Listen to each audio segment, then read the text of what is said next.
ekonomije. Jedan od moderatora je i profesor dr. Zlatko Lagumdžija, koji je naš naredni gost. Dobar vam dan i hvala vam što govorite za Sarajevsku špicu. Hvala vam lijepo, evo pozdrav vama i našim gledalcima u svakom slučaju. Znam da imate mnogo posla, priprema za sutrašnji forum i hvala vam što ste odvojili vrijeme za televiziju Sarajevo. Evo, malo generalno pitanje na samom početku razgovora, šta zapravo jedan ovakav ekonomski forum znači za Bosnu i Hercegovinu i kakva su dosadašnja iskustva kada govorimo o ovom forumu? Vidite, ovo je 5. ekonomski forum. Do sada smo imali zbog ograničenja prostornih koje smo imali salom kongresnom Polidina, tada se nije razmišljalo o koroni, kao sada.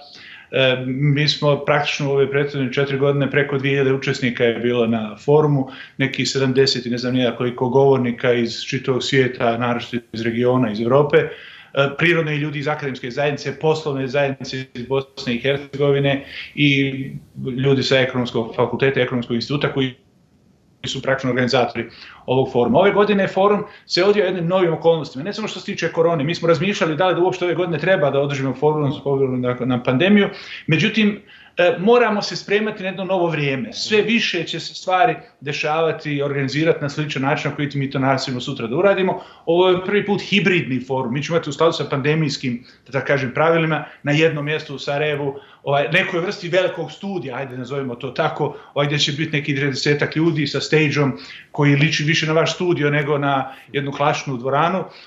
Imaćemo goste imaćemo predsjednika Svjetske akademije nauka iz Kalifornije koji je trenutno u Indiji nalazi, pa je pitao da li zbog vrućine koju tamo ima, da li je baš neophodno da bude s kravatom. Zatim imamo predsjednika NGIC-a, Nizami Ganđavi, Međunarodnog centra, jednog vodećih svjetskih intelektualaca Ismaila Serageldina.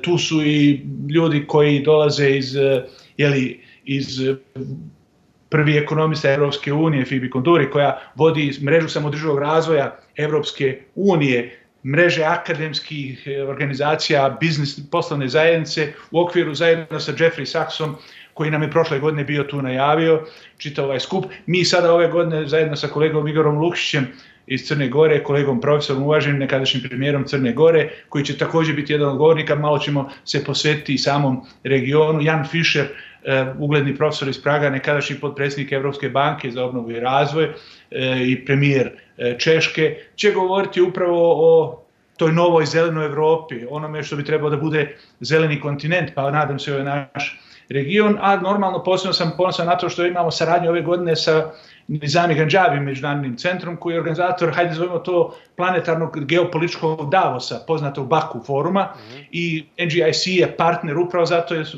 zajedno sa NGIC-im i Svjetskom akademijom nauka, koji su nam partneri mojom fondacijom, upravo radimo ovaj forum koji na neki način će u tom jednom settingu, ajde nazovimo to tako, gdje ćemo biti prisutni od Indije i Sjedinjenih Američkih Država, Vašingtona i diljem Evrope, i tu smo ove godine, možda smo pogriješili što smo ovaj put limitirali na prisustvo 500 gostiju koliko smo očekivali, koji će moći postaviti interaktivno pitanja učesnicima samog foruma. Već imamo, jutro su mi rekli da imamo prijavljeno preko 450 učesnika, morat ćemo zaustaviti tu klapnu negdje tokom dana, ali će biti na YouTube-u zajedno normalno neki mediji će iskazati interesovanje, ali će live streaming biti na YouTube-u, tako da očekujemo da će ove godine biti forum pred mnogo većom publikom nego što je to slučaj bio ranije. U svakom slučaju, ono što želim još jednom da vam se zahvalim, znam da je televizija vaša bila uvijek prijatelj foruma, slobodno mogu tako reći, a mislim da je to ipak jedna ovakva pandemijska vremena, pokušavamo na neki način da dovedemo svijet ovdje, evo, kao što sam rekao, zaista vodeći ljudi svijeta, sa ljudima iz naše poslovne zajednice, akademske zajednice, do interakciji, govorimo o tome na koji način svijet se suočava s ovim, šta je to pravljanje te neke nove normale i kako mi možemo ovdje, ja se nadam da bi sutra inicirali jedan projekat povezivanja na Zapadnom Balkanu, upravo ove mreže samodrživog razvoja pod patronatom Jeffrey Sachs i Fibi Konduri i jednog broja ljudi koji će u tome učestvovati. A vi ste sutra moderator panela pod nazivom In Search for New Normal. Šta je zapravo novo normalno za svijet i posebno za Bosnu i Hercegovinu? Naravno, previše je to opširno pitanje, ali šta novo normalno bi trebalo značiti za Bosnu i Hercegovinu u onom ekonomskom smislu? Vidite, evo upravo Nizami Hadžavi, Međunarodni centar, već od početka pandemije mi organiziramo seriju sličnih skupova. I upravo ovo neka skupa u Sarajevu bi trebalo bude priprema i za globalni Baku forum, koji je upravo u stvari pokušaj od jednog cjelovitog odgovora. Šta to znači u geopolitičkom smislu? Kako napraviti neke upravljačke mehanizme na multilateralnom smislu, ne samo Ujedinjenih nacija, Svjetske zdravstvene organizacije, MMF-a, Svjetske banke, regionalnih institucija. To je jedna strana, a druga strana je kako i na koji način se suočiti sa novim izazovima. Jer pazite, ono što se dešavalo prije pandemije, bilo je nešto što smo mi samodrživim razvojnim ciljevima konstatirali zbog klimatskih promjena, da svijet treba radikalno da se promijeni, preprojektuje. Mi se ne trebamo vratiti na ono što je bilo prije pandemije. Svijet je bio pun nejednakosti, nepravde i slobodno mogu reći išao u jednom krivom smjeru, jer smo bili u prilici da svijet u stvari za nekih 10-20 godina nezaustavljivo krene nizbrdo, da više u stvari prestanemo da imamo živi svijet na planeti. Pandemija je na neki način otvorila nekoliko pitanja i ta nova normala je prvo resilience, ili da se odbranimo, što kažu i mi živote, da odbranimo ljudi i da odbranimo ekonomije i onda da odbranimo i društva. Ali društvo zahtijeva živog čovjeka i živ čovjek mora imati raditi da bi mogao da ide naprijed. Neki dan ste mogli da vidite senatora Sandersa koji vodi najsnažniji komitet u američkom kongresu, jedan od protukandidata Joe Bidenu koji sada zajedno radi s njim i koji upravo govori da ukoliko se nešto ne uradi, da mi do narednih 30 godina ćemo smanjiti društveno bogatstvo planete za 40%, pored toga što ćemo otići u neku stvar.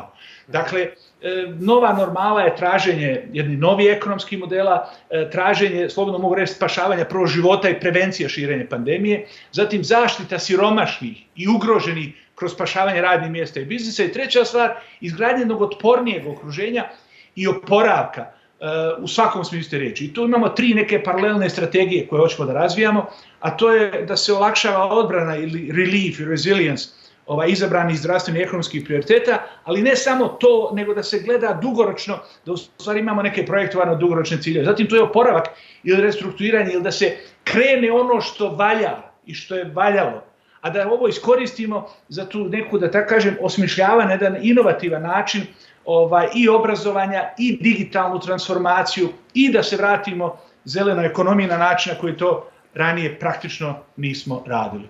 Spomenuli ste Bernia Sandersa, nećemo o politici, danas govorimo o ekonomiji, samo kratko, je li tačno da je Sanders, kako sam čuo, bio nekako previše lijevo orijentisan za današnju Ameriku i da je to jedini od razloga što je zapravo Biden danas predsjednik, a Sanders nije prošao kandidaturu? U pravu ste, rekli smo da nećemo u politici, ali to što ste vi rekli, to je prije svega i pitanje koje se tiče nove normale i ne možemo pobjeći iz jedne principijelne politike. Ja ne govorim o blatu koje se oko nas dešava, ja govorim o ozbiljnoj svjetskoj politici koja se danas vodi na sceni. Bernie Sanders i Joe Biden kao dva čovjeka koji su išli jedan protiv drugog, što kažu, do zadnjeg momenta, dok na kraju Biden nije bio zajednički kandidat, su jedan dobar primjer kako se u stvari u ozbiljnim zemljama ozbiljni ljudi okupljaju. Kako i Sanders i Biden, pazite, Biden je Sandersu dao da vodi najmoćniji komitet za ekonomski komitet koji upravlja budžetom Sjedinjenih Američkih Država. Dakle, Sanders sigurno ima jedan veliki utjecaj na ovo što se sada dešava u Sjedinjenim Američkim Državama i mislim da je to dobar primjer kako su Sanders i Biden, ako je Biden neka vrsta čovjeka centra, ajde nazovemo ga to tako, a vi ste u pravu, Sanders je neka vrsta ljevičara u tim američkim uslovima, ako tako mogu reći. Njegov glavni savjetnik ekonomski koji je napisao njegov ekonomski program je naš prijatelj Jeffrey Sachs, koji vodi svjetsku mrežu za globalni razvoj. Dakle, Sanders i Biden sada sarađuju i mogli ste da vidite, evo možda to je, da odmah napravim dobar primjer. Pazite, prije 3 dana ste imali, kad je bio dan zemlje, imali ste Bidena koji je okupio na samitu 40 praktično lidera svijeta. I tu ste vidjeli da je u stvari prosto nevjerojatno bilo za vidjeti, za čuti kako Putin, Xi Jinping, Joe Biden, Angela Merkel, pazite, brazilski predsjednik Bolsonaro koji je bio najbolji Trumpov prijatelj. Sada se, dakle, 40 svjetskih lidera koji okupljaju preko 86% svjetske ekonomije i koji okupljaju preko 82% te emisije CO2 koje ubiju planetu, Oni su se skupili na jednom mjestu i dogovorili se kako da idu naprijed, da se uhvate u koštac sa klimatskim promjenama. Dakle, vidite da se svijet okrenuo potpuno jednoj saradnji. Oni se svađaju oko različitih geopolitičkih pitanja, ali kada je u pitanju zelena ekonomija, klimatske promjene i ta nova normala, tu postoji jedan veliki konsenzus i to je dobra stvar da napomenem, jer u novembru, nije to tako daleko, ćemo imati u Glasgowu tu UN-ovu konferenciju upravo posvećenu klimatskim promjenama. Tada će se okupiti lideri 193 zemlje. Biće pozvani i ljudi naši preko puta koji tu sjede, da i oni dođu tamo. Ja vam odgovorno mogu reći da je prije 2 dana planetarni vrh, 40 najutjecajnijih ljudi koji čine skoro 90% ekonomske političke moći svijeta, se dogovorili da idu zajedno. Svi oni koji ostanu ovdje nepripremljeni za te ekonomske promjene, za promjenu tranzicije ekonomije na zelenu ekonomiju, na digitalnu transformaciju, će biti u Glasgowu poslani u magareće klupe i neke Bog nam pomoći zemljama koje oni predstavljaju. A prije nego što postavim to isto pitanje za Bosnu i Hercegovinu, evo, djelomično ste mi dali odgovor na ovo pitanje, ali da li je čovječanstvo generalno spremno za zelenu ekonomiju? Što je zelena ekonomija između ostalog još znači? Evo, činjenica je da recimo kada govorimo o nafti konkretno, prema potvrđenim rezervama sirove nafte na planeti Zemlji nafte će biti još nekih 50-ak godina.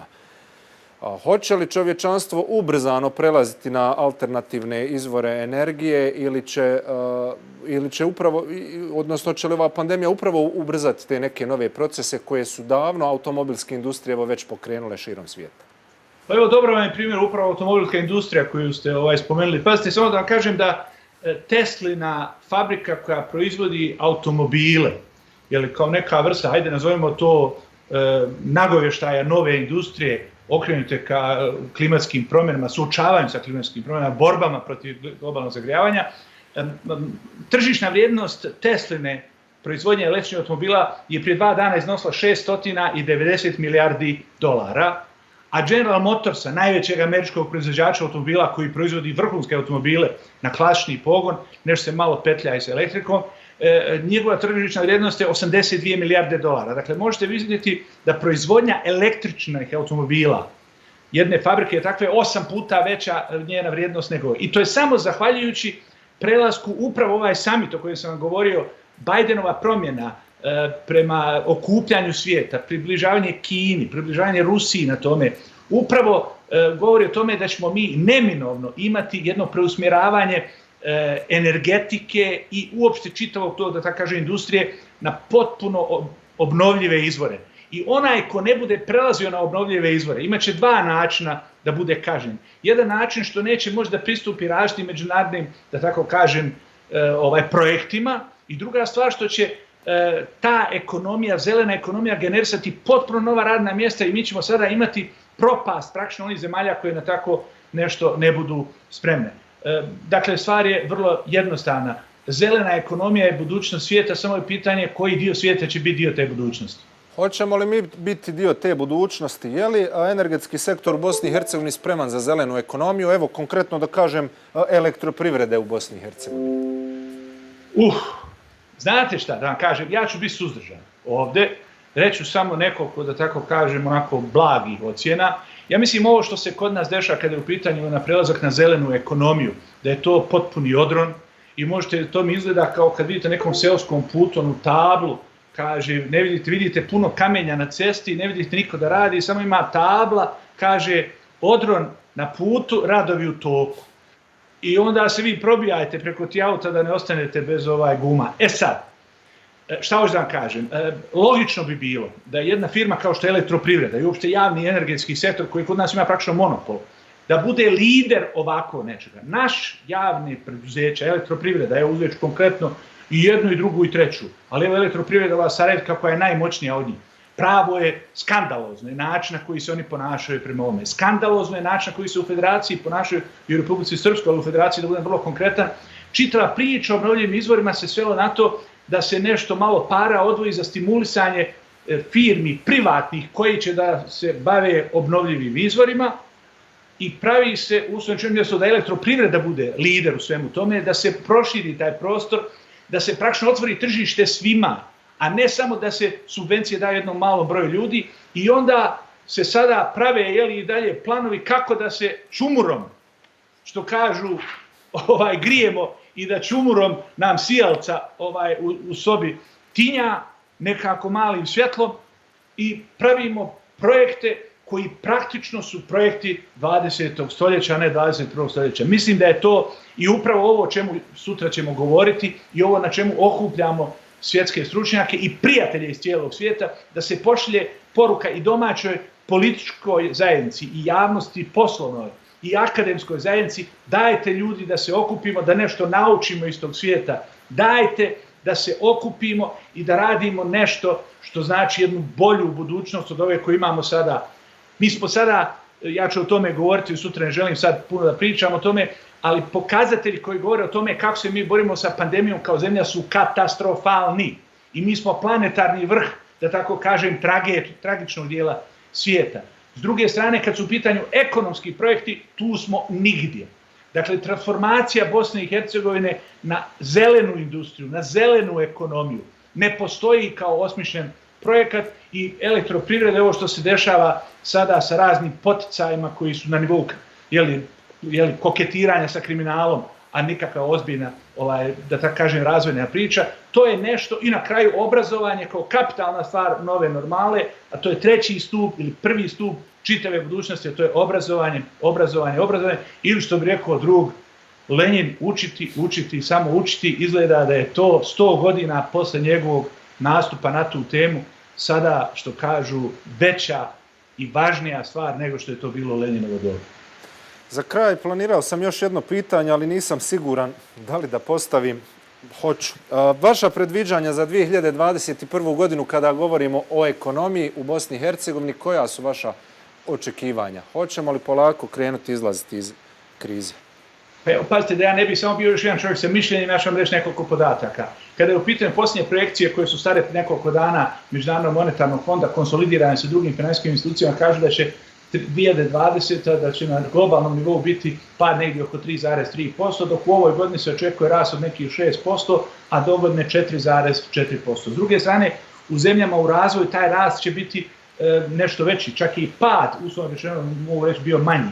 Dakle, pad zemalja u razvoju je bio samo negdje 2,2%, a očekuje se rast u ovoj godini od 6,7%, a dogodine 5%. E sad pazite, ako zemlje u razvoju su pale 2,2%, a očekuje se rast 6,7% i one tamo naredne godine 5,0%, samo mogu reći jednu stvar. Naš je pad brutalno veći od pada zemalja u razvoju.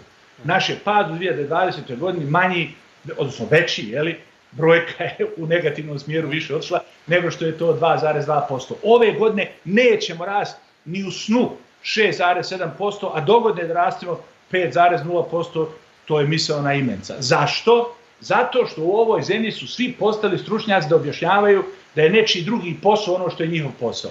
I zato što nas zamlačuju stvarima o kojima nećemo sada razgovarati, umjesto da se brinu o onome što se zove nova normala, a to je, ponavljam još jednom, spašavanje života i prevencija širenja pandemije, pod 2, zaštita siromašenih i ugroženih kroz spašavanje radnih mjesta i biznisa, i pod 3, izgradnja otpornijeg okruženja i oporavka i reinženjering institucija koje će i odgovornosti ljudi. Zato, žao mi je, ali 2021. godina neće biti godina optimizma, naročito nećemo ići blizu ukorak sa svijetom, a kamoli tamo gdje bi trebali da idemo. Ono što pored nas prolaze jure brzi vozovi iz našeg susjedstva, to je nešto što je još više poražavajuće i mi umjesto da sarađujemo sa našim susjedima, ovdje najodgovorniji ljudi, slobodno mogu reći, zloupotrebljavaju odgovornost i povjerenje građana koje su dobili i vode neke besmislene bitke, ne bi li ih ljudi prestali pitati zašto ljudi su ovdje umiru, zašto nam ekonomija se raspada, zašto mladi ljudi odlaze, zašto nam institucije ne funkcionišu i zašto vi ovdje nas pravite budalama toliko vremena. Toliko o ekonomskom forumu. Hvala vam najljepša, puno uspjeha u radu, vidimo se i čujemo se drugom prilikom. Sve najbolje. Naš sagovornik je bio profesor dr. Zlatko Lagumdžija. Najavili smo ekonomski forum Bosne i Hercegovine 2021. Sutra će biti održan ekonomski forum, a moj sagovornik će biti moderator na panelu In Search for New Normal. Čuli ste, gledate emisiju Sarajevska špica.